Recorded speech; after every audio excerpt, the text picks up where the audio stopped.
Starting from P5 here in Monaco, Antonio Giovinazzi, can he get a good start? It is lights out and away we go here in Monaco. And it is a good start. It's a very poor one from Raikkonen. And will he be able to get him into turn one? They're going side by side. Giovinazzi gets the inside line. But there you can see on the left-hand side, Kimi Raikkonen emerges out into P4. And in the tunnel there, Giovinazzi is just going to go straight past him. P4 for Antonio Giovinazzi at Monaco. His best result of his F1 career so far. Brilliant stuff from him. It is lights out and away we go here at Montreal. And it is a pretty good start. And he dives down the inside now into turn 7 and back up into P9. So back where he started. And sure enough, on the next lap, Giovinazzi decides to pit onto the intermediate tyres. Jeff said it was just about time to do so, and there you go, DRS has been disabled, which is always a good indicator. But still, a very, very good result for Antonio Giovinazzi, taking P6. What's up guys, and welcome to round number 8 and episode 7 of the F1 2017 Road to Ferrari career mode. Make sure to leave a like down below if you're enjoying this series, and also comment down below your experiences on career mode so far. I'd love to hear, you know, how far into career mode you guys are at the moment. But if you haven't been able to tell, I have a stinking cold at the moment, so I've got a sore throat, a bad nose, but anyway, we're going to get straight into it. And starting off, as you can see, we earned one of the core competency progress things, whatever. So the pit stop should be a little bit more efficient, and as we take a look now at the chart of the development, you can see that we've just fallen slightly behind Toro Rosso to the back of the mid-pack once more, but we should still be competitive in this race. We also have a new rival for this race, and it is none other than the one and only Jolyon Palmer. Literally the most random rival you could ever ask for. But anyway, we're going to get straight into qualifying, because in practice it was pretty straightforward, to be honest.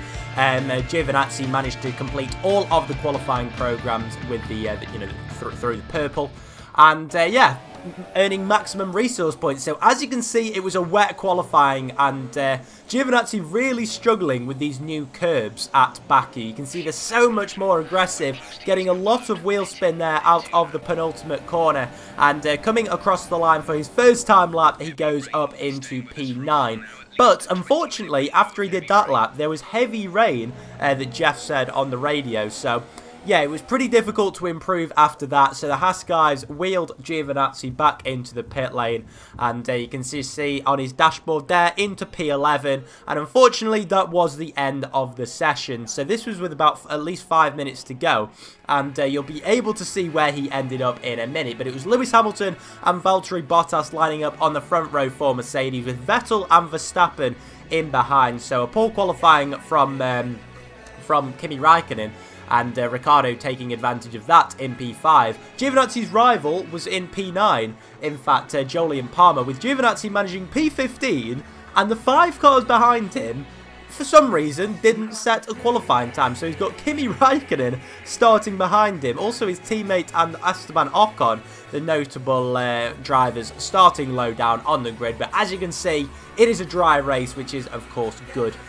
for the car, because yeah, the Haas guys set up the car for a dry race, and there you can see Raikkonen is going to struggle probably to hold on to that top spot in the Drivers' Championship after today, with Mercedes currently leading the Constructors' standings by 14 points. So yeah, going on to the formation lap now, you can see Giovinazzi has levelled it up 4-all in qualifying after Grosjean for some reason didn't set a time. If he manages to outrace Grosjean as well today, he will be able to tie it level at 4-all for the races as well. Currently, he has 32 points to his teammates' 20, so we'll have to see how that pans out. But today, we've got the super soft and medium tyres on show, but we shouldn't need the medium tyres. It should be, hopefully, a relatively straightforward one-stopper for Giovinazzi, starting on the super softs and then going onto the soft tyres afterwards. But starting from P15, a little bit lower than he is used to. So let's see how he gets on at the start of the Grand Prix, going to the 5 red lights, and away we go for the Azerbaijan Grand Prix with Pascal Wehrlein just ahead. He's dispatched of him already, and then it's Stoffel van Dorn, who he should be dispatching of pretty soon, but he's up 1 position into 14th. Raikkonen also following him through into 15th. So you can see up ahead the order is a little bit mixed up. Grosjean's had an awful start. He's down in 20th position. But as you can see, there's Felipe Massa trying to make a move on one of the McLaren Hondas. And Giovinazzi makes a move on the other one up into P13 ahead of Stoffel Van Dorn. And next up is the other McLaren of Fernando Alonso. So that will be pretty difficult to get past in this middle sector. Of course, you have the massive pit straight followed by the big straight on the exit of turn 2. So those are going to be the two major overtaking opportunities. But all around the circuit, there are little straights here and there, including this one on the run up to turn 7 now. So, Alonso goes a little bit deep into there and clips the wall. Surely Giovinazzi can't do it around the outside. He does, and he makes the move before the infamous turn 8. And lovely, lovely move there just before we get through the castle section. Going now on to the end of lap 1, and as you can see, Giovinazzi hunting down Felipe Massa and Nico Hülkenberg. Massa looks as if he's getting held up by the Renault driver, of course, with the weakest engine of the three. And they go 3 wide now onto the pit straight. But Giovinazzi, in fact, comes out on top. Massa just not aggressive enough going into turn 1. So Giovinazzi up into P10.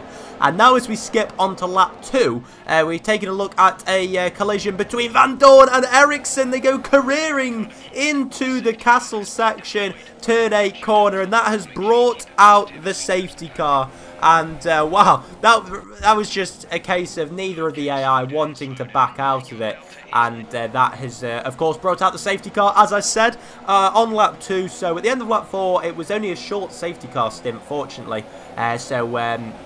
Before long, we were back racing, and as you can see, Giovinazzi trying to get the jump on Carlos Sainz. And there we see we are under green flag conditions now. So going towards turn 1, he's going to try and go down the inside of Carlos Sainz. Lovely move, showing that this Haas car does indeed have the pace over the Toro Rosso in the straight line. And although this Ferrari engine isn't the best of the lot, it is very much up there in terms of performance, especially when it is up against a Renault engine. Now we're on to the end of lap 7, and as you can see, Giovinazzi just wasn't quite able to shake Sainz off from behind. Of course, by the time he overtook him, not too long after the DRS was, of course, active. So, sorry, it is active now at least. And yeah, you can see he's just about keeping on to the tail of Perez and Palmer. So it's really Palmer that is the cork in the bottle at the moment. So now on the run down to turn 3, there isn't going to be any sort of move available. But Giovinazzi very much closing up in the corners on Sergio Perez there. But on to lap 10 now, and as you can see, Perez has pulled a little bit of a gap. So Giovinazzi thinking this is a good time to probably make his first and only pit stop of the afternoon, and going through the pit lane now. It's going to be a case of maybe just trying to hold position more than anything, rather than trying to jump Perez, who probably managed to get about a 2-second lead over Giovinazzi. So the soft tyres fitted, and it's a 2.8-second pit stop. Now, considering that the pit stops are meant to be 10% quicker, that isn't a great pit stop, I don't think, from the Haas team. But nonetheless, Giovinazzi back out safe and sound, and there is no issues on the car. So we're going on to the start of lap 12, 1 lap later. Now you'll be able to see whether he's made up any ground in the pit phase, and he has, but just not quite enough to get ahead of Sergio Perez as they both go into turn 2. Perez with cold tyres, but he actually has DRS, and Giovinazzi doesn't, which is a little bit annoying for the Italian.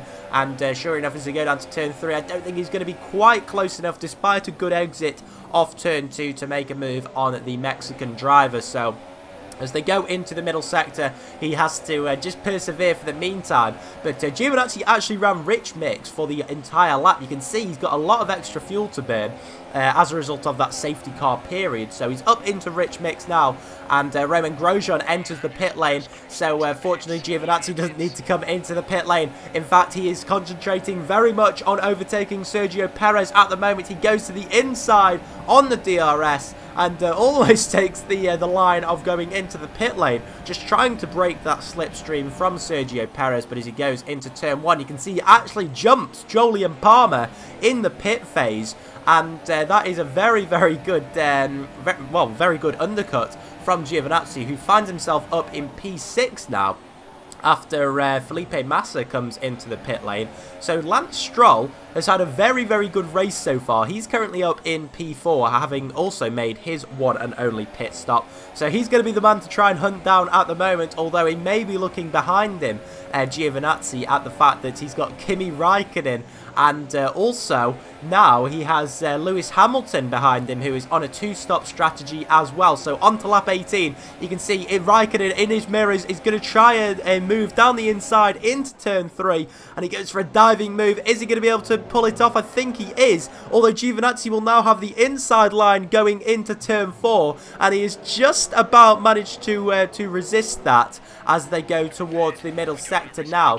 So Giovinazzi holding P5, just going towards the inside to try and stop a move from the Finnish driver, who he really is battling for that Ferrari seat.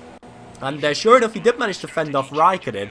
And then come lap 20, it was Lewis Hamilton that he needs to worry about. Gets a poor exit there off turn 6. And as they go down to turn 7, Hamilton's going to try and make it move, but he goes a little bit too deep. So Giovinazzi tries to get the sort of the switchback move, and Hamilton cuts it deep, and he goes into the wall at turn 8. Nothing Giovinazzi could do about that, but he loses his entire front wing. There was no contact, hence no penalty for Giovinazzi, but there is an absolute cluster of cars down there at turn 8. So we're going to take a replay of it. You can see Hamilton just goes a little bit deep into turn 7, and Giovinazzi tries to pull the switchback move, no contact, and on the inside of turn 8, there was contact between Hamilton and the barrier. There you can see Raikkonen, Ocon and Grosjean all caught up in it. So Giovinazzi had to limp it back to the pit lane and fit a new front wing. Fortunately, of course, the safety car is out.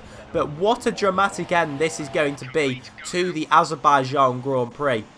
So an 8.5 second pit stop, but he should come out, I think, in P13, possibly. No, it isn't. It's going to be behind Stoffel Van Dorn.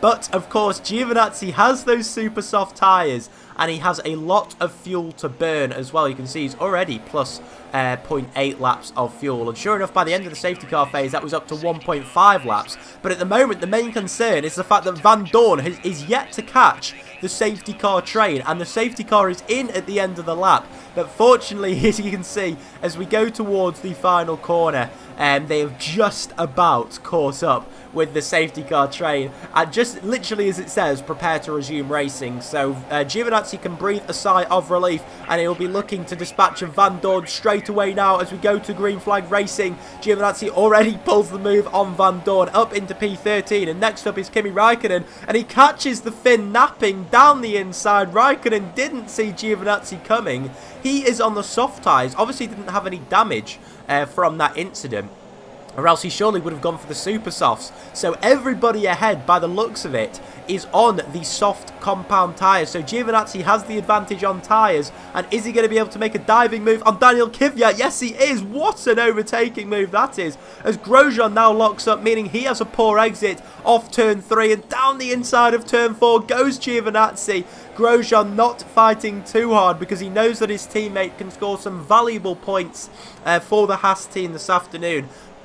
And next up is Jolyon Palmer in P9, who should be a relatively easy target on the straights, of course, with the inferior engine to this Haas car. But now coming through turn 8, you can see Jolyon Palmer there going very, very slowly and making contact with the wall as well, which has damaged the front wing of Giovinazzi. Surely Palmer has issues. He's going very, very slowly at the moment, possibly an issue with the ERS. And yeah, sure enough, Giovinazzi goes down the inside, and now Palmer is forming quite a train behind him. So thankfully Giovinazzi did manage to get past him relatively soon, but of course he has that damage to his front wing which could harm him in the final 2 laps of this Grand Prix. Ocon just over a second ahead.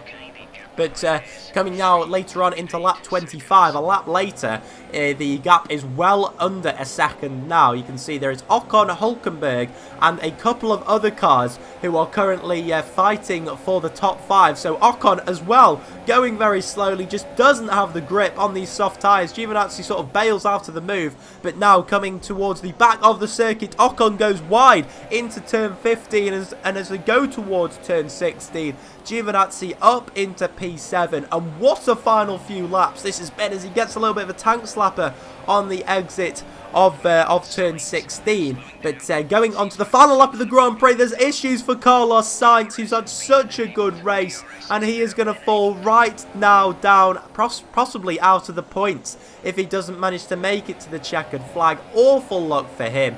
But now you can see, coming round the final two corners, Nico Hülkenberg has managed to get up into P5, and it's going to be P6 for Antonio Giovinazzi somehow, which you could probably say is a fitting position for him. But not the way he probably expected to get that P6. Sebastian Vettel takes victory in Azerbaijan, and it is P6 for Antonio Giovinazzi as he comes across the line. And there you can see he's actually in P5, so someone must have had a penalty along the line. But as we look at the podium, Lance Stroll, just like the real-life Azerbaijan Grand Prix, makes it onto the third step of the podium, with Ricciardo and Vettel, another two drivers who haven't been, you know, commonly on the podium in this career mode series. They managed to make it on to the illustrious podium, and Lance Stroll will be very, very happy with that. That will rocket him up the drivers' standings. But today is all about Sebastian Vettel. He took the victory for Ferrari, and there you can see the final race results. A very good weekend for Williams, P4 and P3 for them, with Giovinazzi finishing 5th. So Hülkenberg actually had a penalty which demoted him down into P8. Hamilton in P6, having made 3 pit stops. So, yeah, he managed to make his way through the field very, very nicely. And, yeah, sure enough, Carlos Sainz, 1 minute 15 off the lead. Very disappointing for him. And Grosjean there down in P14, who set an incredible fastest lap, a 1:45.3, which I believe was actually the fastest lap of the entire Grand Prix. I could be wrong.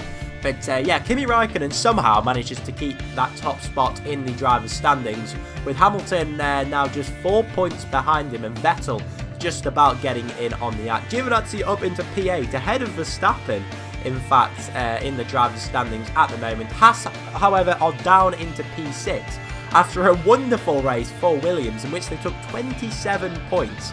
So their best race of the season for sure. But if Haas can keep that up, I'm sure they will rocket up the drivers' standings. But before we end this episode, I'm just going to show you something a little bit interesting. Now, Force India actually, as you know, we literally had zero reputation with them. And that has now become the case for Ferrari, Red Bull and Williams. Quite what I did, I don't know, but they don't like me, which is a little bit disappointing, especially as we're doing a road to Ferrari. But there you can see, before we get into the Austrian Grand Prix next time out, just a little recap of the battle between Giovinazzi and Grosjean. So it's now 4-all on qualifying and 4-all in the race as well. So Grosjean actually managed to take the fastest lap compared to Giovinazzi. So he closed that one back to 5-3. But 42.20 on the points is looking very, very good for the Italian. But guys, that is the end of the Azerbaijan Grand Prix. If you did enjoy it, do leave a like. And I'll catch you guys in my next video. Take care. Bye-bye.